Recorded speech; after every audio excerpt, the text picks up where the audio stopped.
From the National Newsroom of the Canadian Press, I'm Jason White. Canadian comedy legend Catherine O'Hara has died at the age of 71. The Toronto-born comedian had a lengthy resume, including playing the iconic Moira Rose on Schitt's Creek. Next step is to fold in the cheese. She also played Kevin McAllister's mom in Home Alone. What else could we be forgetting? Kevin! O'Hara got her start at Toronto's Second City and was part of the television adaptation, SCTV. She's being remembered as a titan of her field who used her high profile to uplift Canada along with her. Tributes are pouring in from celebrities who worked with her, like Macaulay Culkin, Sarah Polley, Seth Rogen, and Ron Howard. Her agency says O'Hara died today at her home in Los Angeles after a brief illness. Pierre Poilievre is set to address several thousand party faithful tonight at the National Conservative Convention in downtown Calgary. Delegates are widely expected to confirm his continued leadership, which will be up for review this weekend. Experts are questioning U.S. President Donald Trump's ability to actually ban new Canadian-made aircraft from U.S. skies. They're encouraging the sector to stay calm in the face of the latest Trump threat.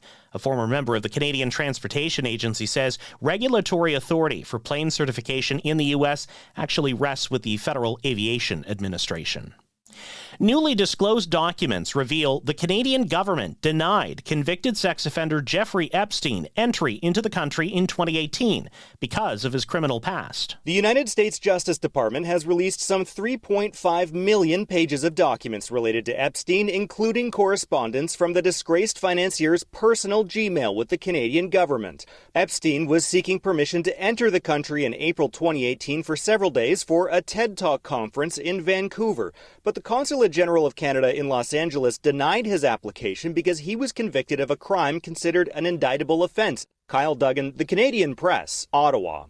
British Columbia's government says artificial intelligence and data center projects will have to compete for power. BC Energy Minister Adrian Dick says winning companies could gain access to a total of 400 megawatts of electricity over a 2-year period.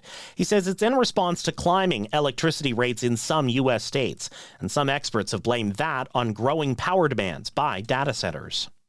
The Ottawa area's annual celebration of winter has begun in some freezing temperatures. The 48th edition of Winterlude began today on a day with wind chill values around minus 30.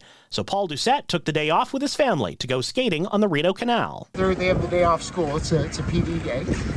And so we both got the day off of work, and we said we'll just come down, wanted to get out and try out the canal. Winterlude continues through February 16th, which is Family Day in Ontario. This is the Canadian Press.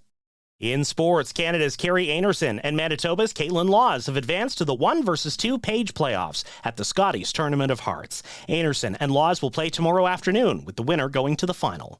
The Toronto Raptors look to keep pace in a crowded NBA Eastern Conference when they visit the Orlando Magic tonight. 4th place Toronto enters tonight's action a game behind the Knicks and Boston Celtics, and tied with the surging Cleveland Cavaliers.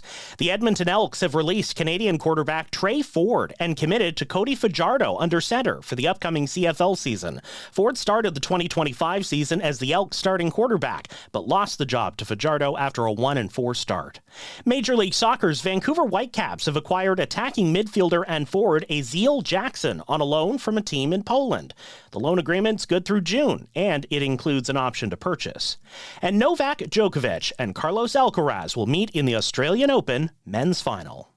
From the Canadian Press, I'm Jason White. Thanks for listening. Don't forget to follow and subscribe. For more of today's top stories, visit thecanadianpressnews.ca.